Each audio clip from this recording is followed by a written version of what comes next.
الرحمن الرحیم، اس ذات کے نام سے جس نے انسان کو پیدا کیا اور انسان کے جسم میں جن چیزوں کی ضرورت ہو سکتی تھی، جس کا انسان کو علم نہیں تھا، وہ ساری چیزیں اس انسان کو عطا کی۔ اسی کا نام ہر وقت دیا جانا چاہیے۔ اسی کے نام کا آغاز کر کے اس وقت اس مختصر گفتگو میں شروع کرتا ہوں۔ اللہ نے قرآن میں فرمایا، اے انسانوں تم غور کرو تمہارے جسم میں کیا کیا میں نے رکھا ہے، اور یتفکروا فی انفسکم، تم اپنے جسم پر غور کرو کہ میں نے تمہارے جسم کے اندر کیا کیا حقائق، عجائب، مشاہدات اور کیا کیا اثرات اور حکم رکھیں۔ وفی انفسکم افلا تبصرون، تمہارے جسم کے اندر میری قدرت کی عجیب عجیب نشانیں موجود ہیں۔ سنریہم آیاتنا فی الآفاق وفی انفسہم، میں اپنی قدرت کی نشانیاں کائنات کے چپے چپے پر اور خود تمہارے جسم کے اندر رکھتا ہوں۔ انسان کے جسم کے اعضاء میں سے ہر عضو خدا کی قدرت کا شاہکار، اور شاید اس حقیقت کو دوسرے علوم میں رہ کر کے اتنا نہیں سمجھا جا سکے گا جتنا میڈیکل سائنس اور خصوصاً اینیٹمی پڑھتے ہوئے جتنا انسان کو سمجھ سکے گا، شاید دوسرا نہیں سمجھ سکے گا۔ آپ جب اپنی اینیٹمی پڑھتے ہوں گے اور پڑھاتے ہوں گے تو اس کائنات کے خالق کا تصور رکھ کر کے اگر پڑھائیں گے تو ایک ایک چیز کی تمام تھیوریاں معرفت خدا بننے کا دروازہ کھولے۔ انسان جب سے دنیا میں آئے تب سے بیماری ہے، تب سے علاج ہے۔ ہر دور میں علاج ہوتے رہے ہیں، لیکن موجودہ دور جیسے بے شمار شعبوں میں ترقیات کی بلندیوں کا دور ہے، ایسے ہی میڈیکل سائنس کی ترقیات اپنی نقطۂ عروج کو پہنچی ہوئی ہیں۔ جن بیماریوں کا پہلے علاج سوچا بھی نہیں جا سکتا تھا، ان بیماریوں کا موجودہ میڈیکل سائنس میں کامیاب ترین علاج ہوتا ہے۔ جن چیزوں کا کبھی کوئی تصور بھی نہیں کیا جا سکتا تھا، آج وہ سب کچھ ہو رہا ہے، چاہے وہ بیماریوں کی تشخیص کے سلسلے میں ہو یا بیماریوں کے علاج کے سلسلے میں۔ ڈائگنوز کرنے کا معاملہ ہو تو آج وہ وسائل ہیں جو سوچے نہیں جا سکتے تھے، اور علاج کرنے کے اور سرجری کے وہ وسائل ہیں جو پہلے سوچے نہیں جا سکتے تھے۔ دنیا میں ہر زمانے میں کڈنی فیلئر رہے ہوں گے، لیکن وہ سوچ نہیں سکتے تھے کہ ایک انسان کی کڈنی دوسری انسان کو، یا ایک انسان کا کوئی دوسرے انسان کو دیا جا سکے۔ لیکن موجودہ میڈیکل سائنس کی ترقیات کا ایک شاندار مظہر یہ بھی ہے کہ انسان کے جسم کے اعضاء نکال کر کے دوسرے انسان کو منتقل کیے جائیں اور وہ نارمل انسان کی طرح سے زندگی گزار سکے گا۔ خود میرے جاننے والوں میں اسی شہر کے اندر ایک گھر موجود ہے کہ بیٹے کی کڈنیاں فیل ہو گئی، والد کی وفات ہوئی ہے، ماں کی کڈنیاں ٹھیک تھیں، اس کی والدہ کی ایک کڈنی نکال کر بیٹے کو دی گئی اور دونوں زندگی گزار رہے ہیں، اور میں بار بار اس گھر پہ گیا بھی تو ماں کی کڈنی بیٹے کو لگ گئی اور بیٹا بھی ٹھیک اور ماں بھی ٹھیک ہے۔ میں شکر گزار ہوں جسٹس بشیر صاحب کا اور دوسرے تمام حضرات کا کہ انہوں نے میری آسانی پیدا کر دی کہ اس موضوع کے بہت سارے پہلوؤں پر انہوں نے گفتگو کی۔ خالص اسلامی نقطہ نظر سے جب ہمارے سامنے یہ سوال آتا ہے تو ظاہر ہے ہمیں اس کا جواب دینا ہوگا کہ اسلام اس کو الاؤ کرتا ہے، یعنی اسلام میں یہ جائز ہے یا ناجائز ہے۔ ایک مسلمان ہونے کی حیثیت سے ہمیں یہ سمجھنا ہوگا کہ اگر کوئی چیز جائز ہے تو کرنا ہے، اور اگر ناجائز ہے تو پھر ہمیں اسے بچنا ہوگا۔ جائز و ناجائز ہونے کے فیصلے کیسے ہوتے ہیں؟ جواب، یا تو اللہ نے خود ہی کہہ دیا ہو کہ یہ چیز جائز ہے، یا کہہ دیا ہو ناجائز ہے۔ جیسے شراب کے بارے میں اللہ نے کلیئر کٹ صاف فرما دیا کہ زہر ہے، حرام ہے، ناجائز ہے، اس سے بچو۔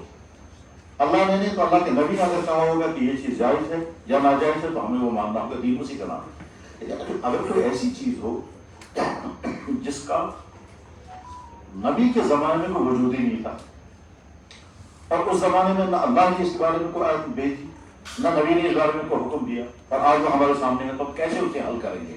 تو اس کے لیے ہمارے پاس طریقہ ہے اجتہاد کا۔ اجتہاد کے ذریعے سے مسائل حل ہوتے ہیں۔ میں ان تمام بڑے حضرات کی نہیں، میں اپنے بہت سارے اسٹوڈنٹ ہیں جن کو آگے زندگی گزارنی ہے، تو آپ کی معلومات کے یاد کرتا ہوں کہ اجتہاد کے معنی ہوتے ہیں۔ اب اسلام میں یہ دیکھتے ہیں کہ اس جیسی چیز پہلے کہاں ہے، اس کے بارے میں اسلام نے کیا کہا ہے، اس کو اسی کے ساتھ جوڑیں گے۔ سمجھانے کے لیے میں مثال عرض کروں گا، مثلا منشیات کی ایک قسم ہے لیکوڈ، اور منشیات کی ایک قسم ہے سالڈ۔ منشیات کی ایک قسم لیکوڈ وہ ہے شراب، اور منشیات کی دوسری قسم سالڈ وہ براؤن شوگر یا چرس یا اس جیسی کوئی اور چیز ہو۔ منشیات کو استعمال کرنے کا ایک طریقہ تو ہے پینا، اور دوسرا طریقہ ہے کھانا، تیسرا طریقہ کوئی اور ہوگا انجیکشن کرنا۔ اب جب ہم غور کریں گے تو ہم نے یہ دیکھا کہ قرآن میں اور حدیث نے، اللہ نے اور اللہ کے نبی نے، دونوں نے ان منشیات کو کلیئر کر حرام کر دیا ہے، یعنی شراب کو. لیکن آج کے زمانے میں براؤن شوگر یا اس جیسی دوسری نشیلی چیزیں جو ہیں ان کے بارے میں نہ اللہ نے اللہ کے نبی نے کچھ نہیں کہا ہے. تو اب ہمیں غور کرنا ہے کہ شراب کو منع کیوں کیا گیا؟ کیا وہ اس لیے منع کیا گیا کہ وہ لکوڈ ہے؟ ظاہر اس لیے نہیں منع کیا جا سکتا. لکوڈ تو پانی بھی ہے، لکوڈ تو جوس بھی ہے، لکوڈ تو دودھ بھی ہے. تو کیا اس لیے اس کو منع کیا گیا ہوگا کہ اس میں کھٹاپن ہوگا یا کیا ذائقہ ہوتا ہوگا؟ ہمیں تو نہیں معلوم ہے. تو کیا اسے منع کیا گیا؟ جواب واسع بھی نہیں ہے. اچار بھی کھٹا ہوتا ہے، لیموں بھی کھٹے ہوتے ہیں. کھٹاس انسان کی صحت کے لیے ایک اعتبار سے مفید بھی ہے. تو کیا وجہ ہے جس کی بنا پر شراب کو حرام کیا گیا؟ جواب ہے نشہ، الکوہل. یہی چیز کہیں اور جب پائی جائے گی تو کہا جائے گا کہ اس چیز کو اللہ نے اللہ کے نبی نے بین کیا ہے. وجہ ہے اس کے اندر نشہ ہونا. یہ نشہ دوسری باقی جس چیز کے اندر بھی آ جائے گی وہ چیز بھی حرام ہو جائے گی، وہ چیز بھی. لیکن یہ سارا پروسیس جو ہے وہ ماہرین کی ذمہ داری ہے. ہر انسان کا یہ حق نہیں ہو سکتا. اس کو کہتے ہیں مجتہدین.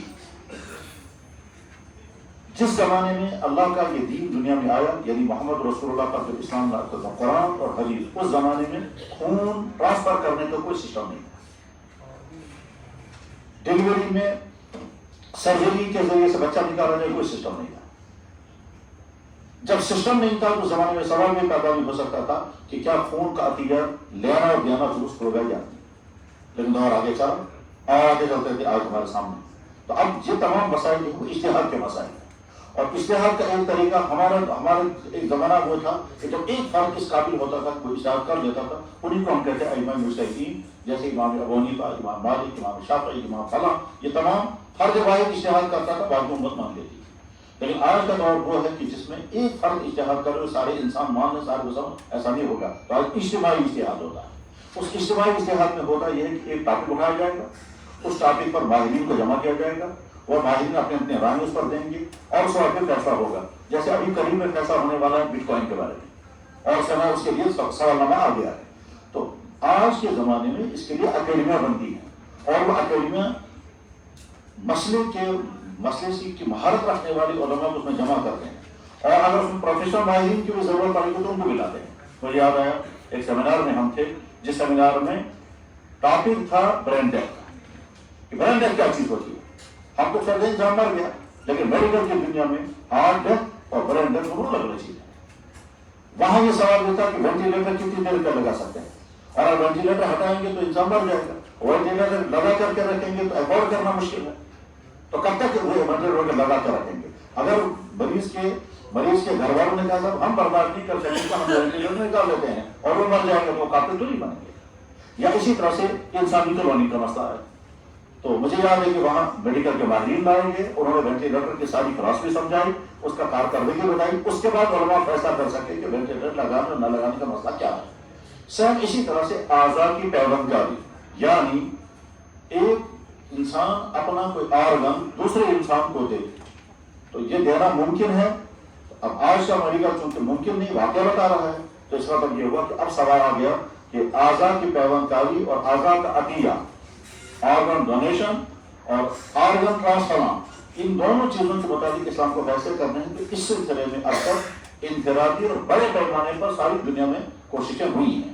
مثلا مکہ مکرمہ میں رابطہ عالم اسلامی کے زیر اہتمام ایک کمیٹی ہے جس کو فقہ اکیڈمی کہتے ہیں. ان کے ہاں 1985 میں اس پر باقاعدہ سیمینار ہوا. اس سیمینار میں اس بارے میں فیصلے ہوئے. اسی طرح سے مکہ میں انٹرنیشنل فقہ اکیڈمی ہے، ان کے ہاں ایک سیمینار ہوا، اس میں بھی فیصلہ ہوا. اسی طرح سے بنگلور یا مدراس میں ایک سیمینار ہوا، اس میں میری شرکت بھی ہوئی ہے، وہاں بھی فیصلے ہوئے. اسی طرح سے ابھی حوالے میں ہم کو بہت سارے دکھائے گئے. تو غرض یہ کہ اس میں کوششیں اب تک ہوتی رہی ہیں غور و خوض کرنے کی. ان تمام کوششوں کا خلاصہ یہ ہے کہ رائے اب تک دو آئی ہیں. ایک رائے تو آئی ہے کہ یہ جائز نہیں ہے ہمارے اسلام میں، لیکن دوسری رائے ہے کہ نہیں یہ جائز ہے. جن حضرات نے یہ کہا کہ یہ جائز نہیں ہے، ان کا پہلا نقطہ وہ ہے جس کی طرف جیسے وسیع صاحب نے اشارہ کیا اور کامیاب اشارہ کیا، وہ یہ کہ انسان کو پہلے یہ طے کرنا ہے کہ ہم اپنے جسم کے مالک ہیں یا نہیں. جیسے ہم اپنی جیب کے پیسے کے مالک ہیں، جیسے ہم اپنے مکان کے مالک ہیں، جیسے اپنی پراپرٹیوں کے مالک ہیں، کیا سیم اسی طرح سے ہم اپنے جسم کے مالک ہیں؟ اچھا، جو انسان اپنی پراپرٹیوں کا مالک ہوتا ہے اس کو اپنی پراپرٹی میں ہر طرح کا اپنی زندگی میں دوسرے کو دے، کوئی دے گا یا نہیں دے گا، لیکن اختیار تو ہے کیونکہ پراپرٹی کا مالک ہے. تو کیا سیم اسی طرح سے ہم لوگ جسم کے مالک ہیں؟ اس پر آگے سوال پیدا ہو جاتا ہے کہ مالک آپ میں بنتا کیسے ہے؟ کسی چیز کا مالک کب بنتے ہیں؟ کہ جس کے پیدا کرنے میں، جس کے تیار کرنے میں، جس کو مہیا کرنے میں ہماری محنت ہو. تو فوراً سوال پیدا ہوگا کہ انسان کے جسم کے پیدا کرنے میں انسان کی اپنی کیا محنت ہے؟ اس کو قرآن کریم میں بیان فرمائیں کہ انسان کی محنت کچھ بھی نہیں ہے، صرف اتنا ہے کہ ایک مرد اور عورت آپس میں نکاح ہوتا ہے، پھر وہ اپنی پرائیویٹ زندگی گزارتے ہیں، اس کے بعد پھر ایک لکوڈ مادہ دونوں کی باڈیوں سے نکل کر کھاد کا جمع ہو جاتا ہے. تو اتنا کام انسان کا ہے. نہ وہ لکوڈ مادہ پیدا کرنا انسان کے بس میں ہے، نہ خاتون کے جسم کے اندر وہ ایگ پیدا کرنا ان کے اپنے بس میں ہے، اور نہ ٹھیک سسٹم کے مطابق وہ کام کر جائے انسان کے اپنی چوائس کے مطابق. نہیں، کتنے انسان بے اولاد ہیں، اولادیں نہیں ہوتی ہیں، میڈیکل اعتبار سے وہ فٹ بھی ہوتے ہیں، پھر بھی اولادیں نہیں ہوتی ہیں. تو اللہ تعالیٰ قرآن کریم فرماتا ہے تم نے تو صرف اتنا کیا ہے کہ مرد کے جسم کا ایک قطرہ عورت کے جسم تک پہنچ گیا قانونی اعتبار سے نکاح کی بنیاد پر، اس کے بعد پھر ماں کے پیٹ میں بچہ بننا شروع ہوا. اس ماں کے بچے کی پیدائش میں تمہاری اپنی کوئی محنت نہیں، نہ تمہاری کوئی چوائس ہے. تو جب انسان کی کوئی محنت لگی نہیں تو انسان اس جسم کا مالک کیسے ہوگا؟ اب جب مالک نہیں ہے تو پھر اس کو اجازت بھی نہیں ہونی چاہیے جس طرح چاہے اس کو بیچے اور جس طرح چاہے. لیکن ادھر سے دوسرا پہلو اس کا یہ ہے کہ انسان اس جسم کا استعمال کرتا ہے ساری زندگی. ہم اپنی آنکھوں کا استعمال کر رہے ہیں، ہم اپنے کانوں کے جسم کے ایک حصے کا استعمال کر رہے ہیں. تو اب ہماری حیثیت کیا ہے؟ کہ ہماری حیثیت اس جسم کے امین کی حیثیت ہے، ہماری حیثیت اس جسم کے مالک ہونے کی حیثیت ہے. اور امین کا کام ہے امانت کے مطابق کام کرنا، جب تک کہ ہمارے جسم ہمارے ہاتھ میں جسم استعمال کریں گے. اور جب اللہ نے کہا میرا یہ بنا ہوا جسم مجھے واپس کر دو، جو میں نے تمہیں دیا تھا تو واپس کرنا ہوگا. یہ ہے اس نقطہ نظر کا مختصر سا تعارف جو یہ کہتے ہیں کہ جائز نہیں ہے. دوسرا نقطہ نظر یہ ہے کہ نہیں یہ جائز ہے. کیوں؟ اس کے نتیجے جب انسان مرے گا تو بعض مذہب والے جو ہیں وہ اپنی مردوں کو جلاتے ہیں، بعض مذہب والے جو ہیں وہ اپنی مردوں کو چھت پر رکھتے ہیں اور جانور کھا جاتے ہیں. بعض مردوں والے جو ہیں مذہب والے جو اپنے مردوں کو دفن کرتے ہیں. پھر دفن کرنے کے طریقے الگ الگ ہیں، لیکن جو بھی شکل اختیار کی جائے گی کچھ عرصے کے بعد انسان کی باڈی ختم ہونے والی ہے. تو جب باڈی ختم ہونے والی ہے تو آپ نے وہ گردہ نکال کر دوسرے کو دیا تو اس کا فائدہ ہوا، اور نہیں دیا تو کچھ دنوں بعد تو یہ گردہ ختم ہونے والا ہے. وہ مٹی کھا جائے گی یا آگ جلا دے گی یا جانور کھا لیں گے یا کہیں دریا میں ڈوبے گا یا کہیں آگ میں جلے گا. تو یہ تو باڈی ختم ہونے والی ہے. تو اس لیے اس کے بجائے کہ ہم وہاں اس کو ختم کریں، اگر ہم یہ اپنی عضو کا کوئی حصہ دوسرے انسان کو دیتے ہیں اور دینے کے نتیجے میں اس کا زندگی کا کچھ عرصہ سکون کے ساتھ گزرے گا، اس میں اعتراض نہیں ہونا چاہیے. دونوں طرف سے اظہار خیال ہوتا رہا ہے، دلائل آتے رہے ہیں. ان دلائل کی میں تفصیل یہاں بیان نہیں کرنا چاہوں گا اس وجہ سے کہ یہ سیمینار جائز و ناجائز کا کہ دلائل کا سیمینار نہیں ہے، یہ تو حکم سنانے کا سیمینار ہے کہ اسلام میں شرع میں کیا حکم دیا جا سکتا ہے. تو میں نے رائے عرض کر دی. دو مکہ فقہ اکیڈمی جو فیصلہ سنایا تھا وہ میں پہلے عرض سنا دیتا ہوں. ان کا خلاصہ یہ ہے، وہ یہ کہتے ہیں کہ صاحب جسم کا کوئی بھی حصہ، چاہے وہ کارنیا ہو، چاہے وہ کڈنی ہو، چاہے وہ لیور ہو، یا آگے چل کر کے جب میڈیکل اور ترقی کرے گا تو یہ بھی ہو سکتا ہے کہ جسم کا ایک حصہ دوسرے کے استعمال کے قابل ہو جائے گا. یہ تو ڈیپینڈ کرتا ہے میڈیکل کی ترقی پر. بلکہ یہ بھی ہو سکتا ہے کہ کل کو ناخن جو ہے وہ دوسرے انسانوں کو لگیں گے، کھال جو ہے وہ بڑے انسانوں کو لگائی جائے گی، وغیرہ وغیرہ. بلکہ جو فیٹی انسان ہیں ان کے جسم سے چربی نکال کر غریب بن گئے. بلکہ میں نے موقع پڑا بھی تھا کہ دنیا میں سب سے مہنگا قریب جو جرمنی میں بکا وہ انسان کی چربی کا بنا بکری. تو خیر آگے چل کر کے اعضاء کا ٹرانسفر جو ہے وہ اور بڑے پیمانے پر ہوگا. اس اعضاء کو ٹرانسفر کرنے کی دو شکلیں ہیں. ایک ہے کہ انسان اپنی زندگی میں اپنا کوئی عضو دوسرے کو دے، اور دوسرا یہ ہے کہ انسان مرنے کے بعد میری وصیت کرے کہ میرے مرنے کے بعد میری فلاں چیز دوسرے کو دی جائے. تو دو مرحلے ہیں، ایک ہے زندگی میں عطیہ کرنا اور ایک ہے مرنے کے بعد کے لیے وصیت کرنا. عطیہ اور وصیت.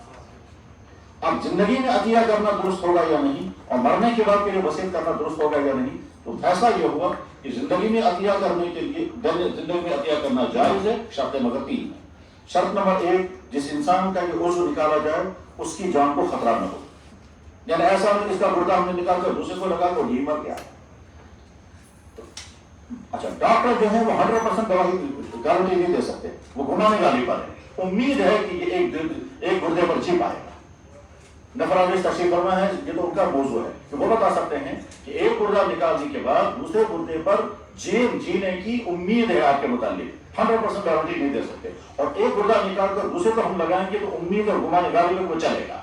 ٹھیک ہے صاحب. تو جس انسان سے گردہ نکالا جا رہا ہے ہم اس کی زندگی کو خطرے میں نہ ڈالیں. نمبر 1 شرط، جس انسان کو غلہ لگایا جا رہا ہے اس کے لیے کارگر ہو. ایسا بھی نہیں ہونا چاہیے کہ اس سے نکال دیا گیا اس کو لگا نہیں، نہیں اس کے کام کرا نہ اس کے کام کرا. اور تیسری والی شرط یہ ہے اس بیچ میں پیسے کا کاروبار، یہ سارا کا سارا عطیہ ہو، یعنی تبرع ہو، عطیے کی بنیاد پر ہو، انسانیت کی بنیاد پر ہو، جس کا تذکرہ بشیر صاحب فرما رہے تھے. تو انسانیت کی بنیاد پر اگر یہ کاروبار شروع ہو جائے گا تو انسان کا جسم جو ہے وہ بیکار مال بن جائے گا. اور اس کے بعد پھر ہر چیز کا بیچنا چلتا ہے. یہ تو ہے زندگی کے متعلق. اور مرنے کے بعد کے متعلق جو فیصلہ ہوا ہے وہ یہ کہ ایک انسان کو اجازت ہے جب وہ زندگی میں دوسرے کو دے سکتا ہے تو مرنے کے بعد کے لیے بھی وصیت کر سکتا ہے. لیکن مرنے کے بعد کے لیے جو وصیت کرے گا تو اس وصیت کو نافذ کرنے کا اختیار اس کے ورثہ کا ہوگا، جب تک ورثہ بھی اجازت نہ دے. اور یہ مالیات کے معاملات میں بھی ہے کہ جب کوئی انسان وصیت کرتا ہے تو ثلث مال تک، 1/3 مال تک آدمی کو وصیت کرنے کا فل اختیار ہے، چاہے اس کے ورثہ مانے یا نہ مانے. لیکن ثلث مال سے زائد کی وصیت اگر کرتا ہے تو ڈیپینڈ رہتا ہے وارثوں کے ماننے پر. خلاصہ کیا ہوا؟ خلاصہ یہ ہوا کہ اگر کوئی انسان اپنی زندگی میں اپنے جسم کا کوئی عضو دوسرے کو دینا چاہے تو اسلام اجازت دیتا ہے، نمبر 1.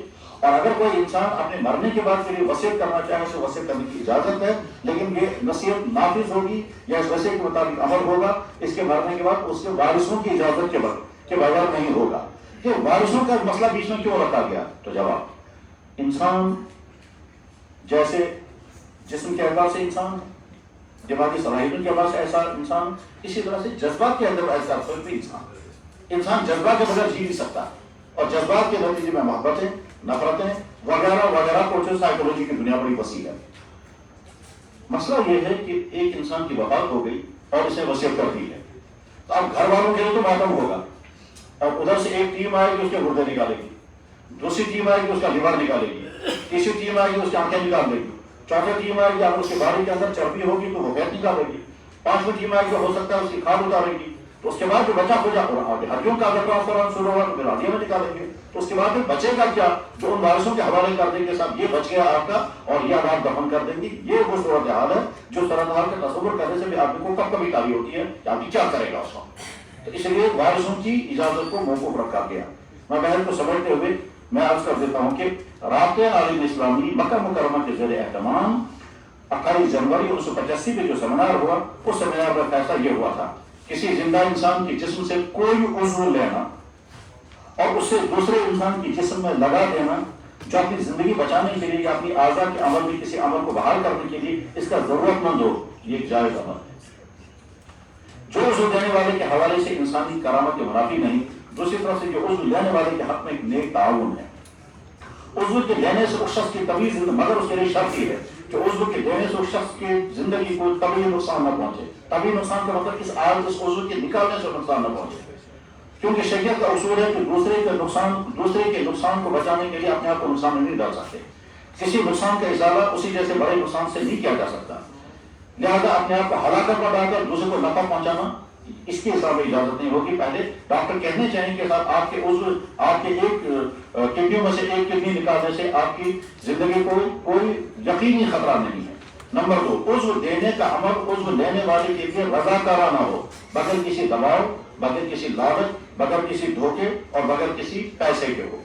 ضرورت مند مریض کے علاج کے لیے عضو کے پابند کاری طبی نقطہ نظر سے تنہا ممکن ذریعہ رہا ہو. یعنی مطلب ڈائلسس اگر نہیں ہو پا رہی ہے اور ڈائلسس کامیاب نہیں ہو رہی ہے تب یہ آرگن ڈونیشن کی اجازت ہوگی. دونوں کسی مردہ انسان کا عضو، یہ وہ ہے وصیت کی، کسی مردہ انسان کا عضو دوسرے ضرورت مند انسان کی زندگی کے تحفظ کے لیے حاصل کیا جائے، اس کی اجازت ہے بشرطے کہ دینے والا مکلف ہو اور اپنی زندگی میں اس کی اجازت دے چکا ہو. اس کے علاوہ پھر جانوروں کی اعضاء کے متعلق بھی اس میں لکھا گیا ہے. یہ فیصلہ جب ہوا تھا اس وقت ڈاکٹر عبداللہ عمر نصیر اس کے صدر تھے، شیخ عبدالعزیز ابن باز سعودیہ کے بڑے مفتی تھے، اس کے رکن تھے اور دوسرے حضرات بھی تھے. ساتھ میں دوسرا فیصلہ ہوا جو 1988 میں ہوا ہے، اس میں بھی اسی سے ملتا جلتا اور زیادہ تفصیل کے ساتھ ہوا ہے. تو خلاصہ یہ ہے کہ اعضاء کے پیوند کاری اور اعضاء کے عطیے اور اعضاء کی وصیت کے متعلق اسلامی علماء کے 2 نقطہ نظر ہیں. ایک نقطہ نظر اس کے ناجائز ہونے کا ہے اور ایک نقطہ نظر جائز ہونے کا ہے. اس وقت ساری دنیا میں تمام مسلم ممالک میں اور غیر مسلم ممالک میں بسنے والے مسلمانوں کے یہاں عمل پایا جا رہا ہے جائز ہونے کے مسئلہ کا. ہم بھی یہاں جواز ہی کے دائرے میں آنے والے لوگوں میں سے ہیں. ہماری حیثیت مجتہد کی حیثیت نہیں ہے. ہم تو جو بڑے ادارے فیصلے کرتے ہیں وہ کہتے ہیں ہم امت تک پہنچاتے ہیں، اور اگر کسی مسئلے میں بڑے ادارے نے کوئی فیصلہ نہ کیا ہو تو ہماری ہمت نہیں ہوتی ہے کہ اتنے بڑے فیصلے کریں کہ صاحب حلال و حرام کے فیصلے ہم ذات کی بنیاد پر لے سکتے ہیں، کیونکہ قانون کی دنیا میں اگر قانون کی خلاف ورزی ہو جائے تو انسان کے بنائے ہوئے قانون کی خلاف ورزی ہو، لیکن اگر ہم نے شرعی دنیا میں کوئی غلطی کھائی تو اللہ تعالیٰ ہم سے پوچھے کہ تم کون تھے حرام کرنے والے اس چیز کو جو میں نے اپنے بندوں کے لیے حلال کی تھی، یا تم کون تھے حلال بنانے والے اس چیز کو جو میں نے اپنے بندوں کے لیے ناجائز کر دی تھی۔ یہ الہی حساس معاملہ ہے، اس لیے اسلامی علوم میں سب سے نازک ذمہ داری اس شخص کے کندھوں پر آ جاتی ہے جس کو جائز و ناجائز ہونے کا فیصلہ کرنا ہے۔ اگر وہ جائز چیز کو ناجائز کر دے گا تو بھی پکڑا جائے گا، اور اگر وہ جائز چیز کا ناجائز کر دیتا ہے تو بھی اس کو خطرہ ہی ہے۔ جائز چیز کو ہم ناجائز کر دیں گے تو امت کے لیے مشکلات ہوں گی، اور ناجائز چیز کو ہم جائز کہہ دیں گے تو امت کرے گی، اور امت جو کرے گی تو کندھوں پر آئے گا اس شخص کے جس نے ناجائز کام کروایا اسے جائز ہونے کی بنیاد پر۔ اسی لیے کبھی کبھی ایک مسئلے پر بہت طویل غور ہوتا ہے۔ امام مالک رحمۃ اللہ تعالیٰ سے سوال کیا گیا تو 100 سوالوں کے جواب میں انہوں نے صرف 10 سوالوں کا جواب دیا، 90 سوالوں کے بارے میں انہوں نے کہا میں نہیں بتا سکتا۔ میں سمجھتا ہوں کہ مجھے اپنی اس سلسلے میں جو گفتگو کرنی تھی وہ میں پوری کر چکا، باقی رہا کہ لوگ آمادہ کیسے ہو جائے، ذہن کیسے بنے گا، ضرورت سامنے آتی جائے گی، ذہن بنتا جائے گا، اور ضرورتیں سامنے آئیں گے تو اس کے نتیجے میں دینے والے بھی۔ لیکن اس کے لیے میں جسٹس بشیر صاحب کی ایک بات کی بہت ہی کھلے لفظوں کے ساتھ ٹرائی کر کہتا ہوں کہ جب تک انسان خود نہ کرے تب تک دوسروں کو دعوت دینا بے سود ہوا کرتا ہے۔ اللہ کرے ہم کو صحیح سمجھنے کی توفیق نصیب ہو، اللہ کرے ہم انسانوں کے مفید سے مفید تر انسان بن کر کے زندگی گزاریں، کیونکہ میڈیکل سے جڑے ہوئے طلبا ہیں۔ مجھے اتفاق سے واقعہ یاد آ گیا، اسی واقعے کو سنا کر میں بات ختم کرتا ہوں۔ واقعہ میں نے پڑھا، کتاب کا نام ہے تہذیب الاخلاق، بھی نکلتا ہے۔ سر زید احمد خان نے اس کا اجلاس کیا تھا، آج وہ میگزین چل رہا ہے، اس کا شمارہ میرے پاس موجود ہے جس میں یہ واقعہ لکھا ہوا ہے۔ واقعہ لکھا ہوا ہے کہ برطانیہ کے کسی میڈیکل کالج کے طلبا تیار ہو گئے، ڈاکٹر بن گئے، اب ان کو فیلڈ میں جانا ہے۔ تو جو کالج کے پرنسپل صاحب تھے یا ڈائریکٹر صاحب تھے انہوں نے کہا کہ آخری ایک گیدرنگ کریں گے تاکہ ہم طلبا کو فیلڈ میں بھیجیں۔ انہوں نے کوشش کی کہ اپنے ملک کے اس زمانے کے پی ایم صاحب کو بھی دعوت دے، ان سے ٹائم لے گیا۔ ٹائم لینے کے بعد وہ آ گئے، تو ابھی انہوں نے کہا جو ٹائم بہت شارٹ ہے، پی ایم صاحب موجود ہیں تو ان کی موجودگی میں زیادہ لمبا نہیں کیا جا سکتا، آپ کو میں میسج کرنا چاہوں گا، اب اس سے آپ کا واقعہ سنائیں۔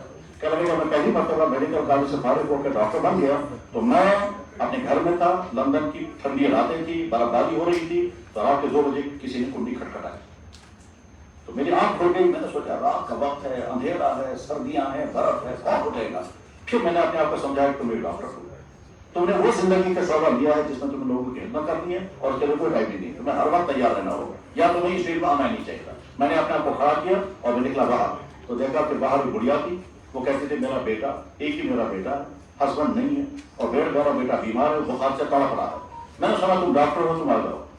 مجھے بڑا ترس آ گیا، میں اس کے ساتھ چلا گیا۔ کہتے ہیں لندن کی گلیوں سے گزرتا ہوا اپنے گاؤں میں پہنچا، برف باری ہو رہی تھی، اس کے گھر میں پہنچا، میں نے دیکھا اس کا بچہ جو ہے وہ تڑپ رہا ہے، واقعہ بخار سے ہے۔ میں نے اس کو اس وقت جلدی جو علاج کیا جا سکتا تھا میں نے علاج کیا اس کا، اور وہاں بیٹھا۔ 1-8 گھنٹے کے بعد مجھے لگا کہ بچے کو ریلیف ہو گیا ہے، وہ خوش ہو گیا۔ تو جب میں چلنے لگا تو بڑھیا نے مجھے ایک تھیلا دیا گفٹس کا، اور دوسرا تھیلا دیا، اس میں کچھ پیسے تھے۔ تو میں نے کہا میڈم مجھے کچھ نہیں لینا ہے، میں تو یہ سب چاہتا ہوں کہ بچہ ٹھیک ہو جائے، میں آتا رہوں گا، مجھے آپ سے کچھ نہیں لینا ہے۔ اس نے بہت اصرار کیا، میں نے بھی اصرار کیا، میں نے اس کی بات نہیں کی، میں جاتا رہا، بچہ ٹھیک ہو گیا، بچہ ٹھیک ہو گیا۔ یہ کہہ کر کے اس نے کہا میڈیکل کے طلبا کو میں چاہتا ہوں آپ کا کیریکٹر بھی ایسا ہی ہونا چاہیے، بس یہ کہہ کر ضرور آ گیا، یہ کہہ کر ضرور آ گیا۔ تو اینکر نے ابھی پی ایم صاحب کو مزور نہیں کیا، وہ خود ہی آ گئے اور آ کر کے کہتے ہیں کہ 20 سال ہو گئے میں آپ کو ڈھونڈ رہا ہوں، اس لیے کہ جس لڑکے کا تم نے علاج کیا تھا پھر وہی میری ماں نے کہا تھا دیکھو تم سیاست میں آ گئے، تم آگے ملک کے سربراہ یا اونچے عہدے پر پہنچے گے، اس ڈاکٹر کو ڈھونڈنا جس نے تمہارا اس وقت علاج کیا تھا جب تم مرنے کے قریب ہو گئے تھے۔ تو اس وقت سے میں اپنی ماں کی وسیع کی وجہ سے ڈھونڈ رہا ہوں۔ افسوس آج تک میں 15 سال رہا آپ کو، مجھے بڑی خوشی ہے یہ کہہ کر کہ وہ آیا اور ڈاکٹر کو چوما، اور تو بس یہی ہمارا کردار ہونا چاہیے۔ اللہ کرے بولنے والوں کو بھی اور سننے والوں کو بھی، اور جن تک آواز پہنچے ان تک یہی میسج جائے۔ وآخر دعوانا الحمدللہ۔